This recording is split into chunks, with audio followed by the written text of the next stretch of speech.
Olá, senhores, tudo bem? Professora Diana Faustino. Mais uma vez para a nossa quarta aula de História, tá certo? Dessa vez vamos falar um pouquinho sobre os conflitos que ocorreram na zona rural do Brasil no período do Brasil República ou República Velha, tá certo? Especificamente vamos falar na aula de hoje sobre a Guerra de Canudos, tá? Para a gente falar sobre ela, vamos entender alguns contextos, beleza? O contestado vai ser um outro movimento revolucionário que vai ocorrer durante esse período, mas aí nós só vamos vê-lo na próxima aula, possivelmente na aula de número 5, tá joia? Guerra de Canudos, né? Primeiro vamos tentar entender o que é Canudos. Canudos era um arraial, que era um nomezinho dado a um desses vilarejos bem simplesinhos na região sertaneja, tá? A Guerra de Canudos ela vai ocorrer no interior da Bahia, na região de Canudos. É como se fosse um nome dado a uma cidade, a um arraial. Não era uma cidade propriamente dito, porque não tinha toda uma infraestrutura urbana, não, tá certo? As pessoas iam chegando e construindo suas casinhas, tá? Era um arraial, era como se fosse uma vila, tá certo? Isso vai ocorrer em plena seca sertaneja. Professora, o que foi a Guerra de Canudos afinal, tá certo? A Guerra de Canudos foi um confronto entre o exército brasileiro e os integrantes de um movimento popular, tá certo? De fundo aí sócio-religioso. Professora, eu não entendi. O exército brasileiro vai lutar contra, tá certo? Essa população que vai formar essa vilazinha, esse arraial de Canudos, certo?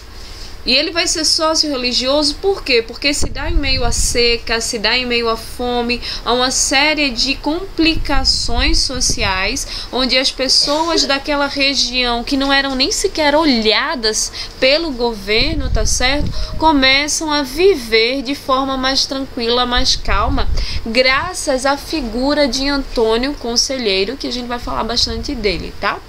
Esse conflito ele vai durar aí de 1896 a 1897, vai durar apenas um ano, isso porque Canudos começa a crescer tanto, tá certo?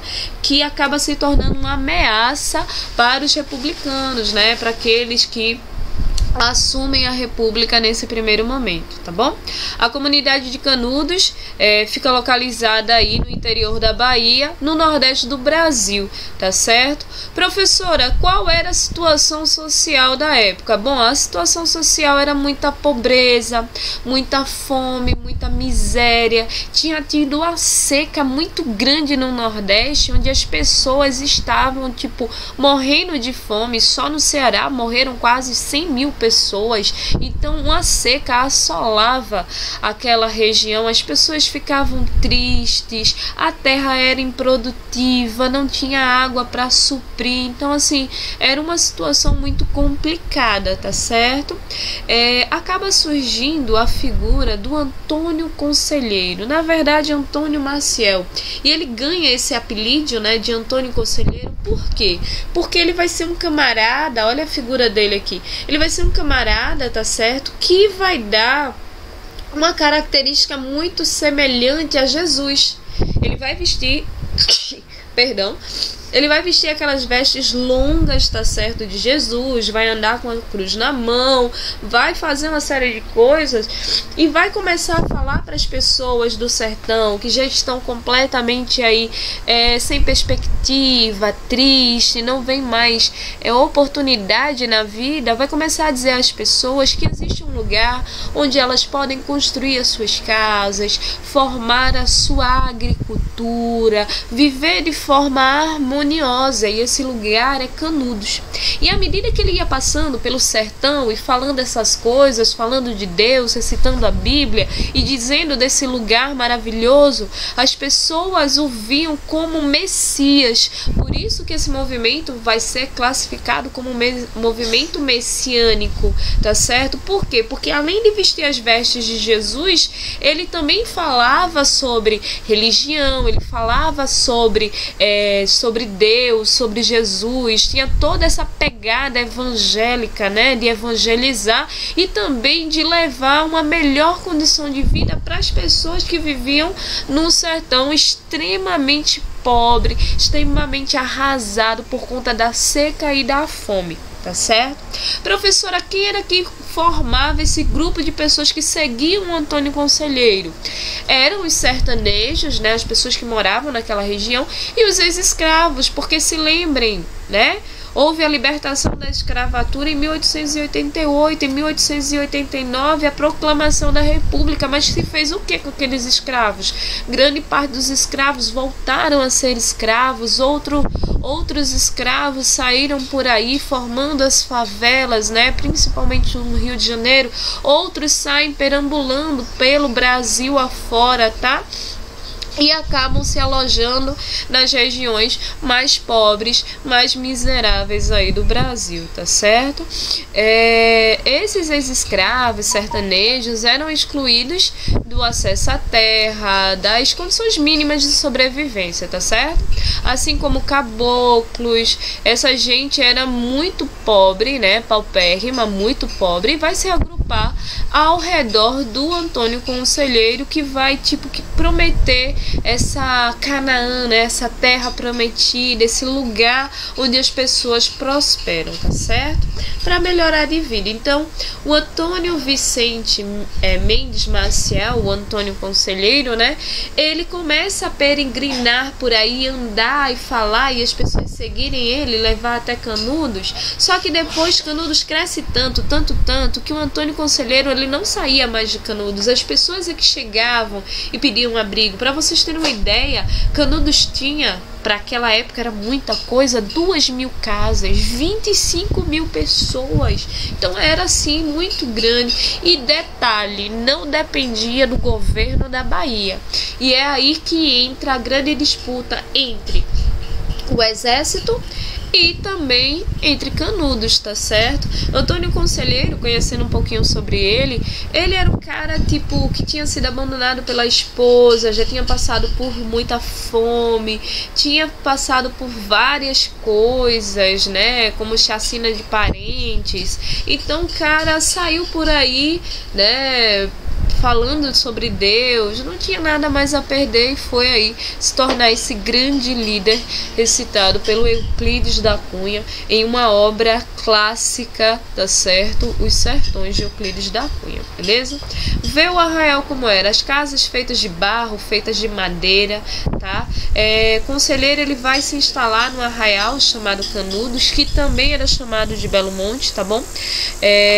Seguiram aí sucessivas perseguições promovidas porque eles não pediam nada ao governo, e como o governo começou a ver que Canudos cresceu demais, começou a cobrar impostos. Como é que começa a cobrar impostos se eles não dão absolutamente nada para essa galera? Então o Antônio Conselheiro e as pessoas que formavam Canudos começaram a se revoltar em relação a isso aí, tá certo? Em relação ao governo republicano, tá? O governo republicano, para mostrar poder, para mostrar aí poderio, né, ele acaba enviando o exército para destruir Canudos, porque ele está aí querendo mostrar o poder que ele não tinha, porque ele não atingia essas populações. Só lendo o que está em amarelo, para quem quiser anotar, tá certo, não ficar com dúvida, Conselheiro instalou-se num arraial chamado Canudos, o que ele intitulou de Belo Monte. Seguiram-se sucessivas perseguições promovidas pelo governo republicano brasileiro, pois o movimento aparentemente messiânico, lembra do Messias, a ideia de Jesus, representava um perigo ao poder estabelecido, ou seja, a república tem que mostrar que ela pode, e não vai ser simplesmente um arraialzinho do nada que vai descumprir as ordens do governo republicano, né? Já que tinha se formado uma sociedade paralela que não dependia do governo, tá certo? Então o governo, para mostrar poder, envia o exército lá, e depois de várias expedições, tá certo, finalmente o povo de Canudos rendeu-se de forma corajosa depois de muitas baixas do exército fortemente armado do governo. A quarta expedição que derrotou o exército de Canudos ocorreu no dia 5 de abril de 1897. Não havia indícios da causa da morte, né, de Antônio Conselheiro. Bom, Professora, como é que acontece? O exército, ele começa a alarmar que vai invadir Canudos. Canudos se prepara. Então, quando o exército chega, que vai entrar pelas ruelas, né, entre uma casa e outra, as ruas pequenininhas, estreitas, é surpreendido. A galera de Canudos acaba aí combatendo o exército, que tem uma perda enorme. Mandam-se uma segunda expedição. A galera de Canudos vai lá, luta, briga e conquista mais essa batalha. Manda-se uma terceira expedição e mais uma vez eles têm uma derrota.